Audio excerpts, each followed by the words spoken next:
As someone who has brought in so many plants, I also struggle with issues that the common houseplant might have. Understand that we all deal with it, but there are ways to remedy those issues, to fix them.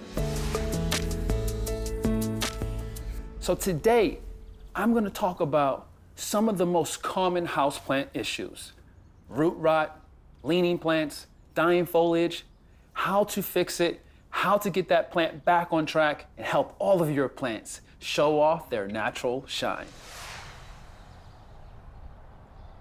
So if you're someone who is trying to figure out whether or not you're doing something wrong, if you have a leaf that is starting to dry and turn brown, well, that is an issue, and that's an issue that you're gonna have to fix. Now, this particular ivy here has some crispy brown leaves. That is a sign that that plant needs to be watered, and watered fast.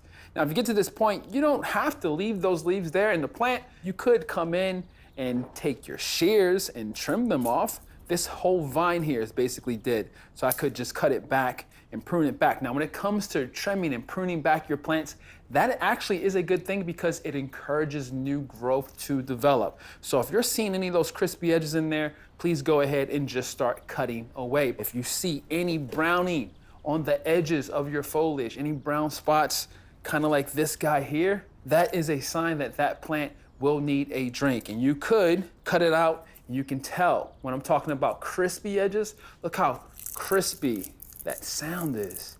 And look how it just all crumbles up. That is not getting enough to drink. Lastly, you might have a leaf that is turning yellow. Yellowing foliage is a plant telling you that it's been overwatered. Of course, over time, that leaf is going to fall off, but you could cut it off so that that plant can now focus all of its energy on caring for all of your healthier growth, not still pushing energy into that yellowing, dying leaf. Now, there's yellowing leaves in nature. So a lot of the times, if I see a plant that has yellowing leaves, or if I see a plant that has drying foliage at the ends, I just let that happen. I leave it on there because I'm trying to blur that indoor-outdoor look.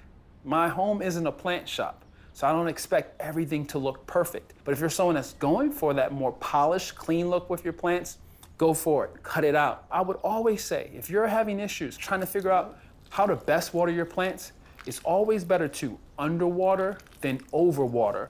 Now, let's talk about roots. We've been spending a lot of time talking about what's happening up top on your plants, all the beauty up here. So when it comes to your plants, it'll look great all out here if we talk about what's happening in the pot, in your soil, what's happening underneath. So if you pull your plant out, this is what matters. If you have healthy roots, you'll have healthy growth, healthy look in your foliage. A healthy plant has thick, sturdy, al dente noodle style roots. It should look a bit off-white. It should be thick and it should be sturdy. You should be able to press on it a bit. But one of the common issues people might have are overwatering their plants, which could lead to root rot. You don't want to get to that point. So when you're dealing with your plants, if you start to see any issues where you're seeing like brown spots in the interior, like soft brown spots in the interior of your foliage, that could be a sign that you have root rot. And when you see that, you're gonna pull your plant out of your pot, and you're gonna look at your roots. Unhealthy roots, root rot, will show itself and it'll be a bit dark brown, maybe black. And when you press on that root, it'll mush up between your fingers like mud. If you pull that plant up and you find that you do have a bit of root rot happening in the base of your plant where all your roots are a bit brown or dark and mushy, you can fix it. You're gonna cut back all of those dark roots. You're gonna cut them off. You're gonna scrape away all of that gross soil that has been around those roots. All that soil is probably now filled with bacteria. It's been sitting in a lot of water, a lot of moisture. So you're gonna strip away all of that old soil. You're gonna cut back those rotted roots. And then what you're gonna do is you're gonna take your plant and repot it in fresh, dry soil. And you're not gonna water that plant for at least another week. So given the fact that this beautiful plant doesn't have root rot, I can put it back in its nursery pot. As you can see, it's growing healthy. All the foliage is growing upright and strong. But you might have some plants in your home that might have a little bit of a lean. You know, a little lean to the side, lean like this, and you want that growth to continuously grow upwards. I'm gonna talk to you a bit about how you can do so. When it comes to plants that might have a little bit of a lean to them, that could be because of two different things. One, that plant is pulling towards the light that it's getting, or it's because that plant needs to be helped in the process of growing upwards. Now, I have a philodendron right here, this tuxophilodendron. As you can see, it's growing upwards, but then there's this little bend here. This growth is starting to pull its way that way. Reason why? There's a big window behind me that it's pulling towards. Plants need light and they want that light, so it's growing that way. I could, as you see here, use a little wooden dowel here to help it stay upwards. And to do so, I've used gardening Velcro and wrapped it around the vine of this plant and the wooden dowel right here, right there. The reason why I'm doing this is because it's a vine-like plant. So if I took it off of the wall or removed this dowel, this plant would normally want to hang out of a pot just like a vine. But I like the idea of it growing up, climbing, because in the wild, that's what this plant would do. It would use its nodes, its aerial roots, as you can see on the side of the vine, to attach itself to a tree or a building. But in my home, I wanted to do the same thing, but just in my pot.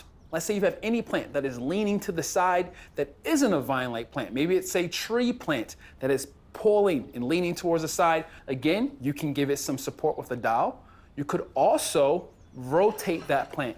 Rotating your plants is very important because rotation will help balance the growth. Let's say a window's here and your plant's leaning that way towards that window. If you rotate it, then it's gonna start leaning towards the light again, and you rotate it again, it'll lean towards. So you gotta keep rotating it every 2 weeks, or at least once a month, so that you have balanced growth around the entire plant. The last thing you can do when it comes to a plant leaning a bit to the side is that you could repot it, shifting it in the pot. So once you take it out of its pot, shifting it in a new pot and packing it with fresh soil can help a plant that's going this way at least start to lean back up because you now shifted it or rotated it or removed some of the growth from being this way to now back up in its new pot. When it comes to the common issues that you might have with your plants, whether it's browning of leaves or yellowing of leaves or root rot or maybe a plant leaning towards the light, these issues might feel a bit scary, but you can fix them. It's not difficult if you put the time in and make sure you go at it right away, because we all want to make sure that our plants can thrive and live the best lives possible.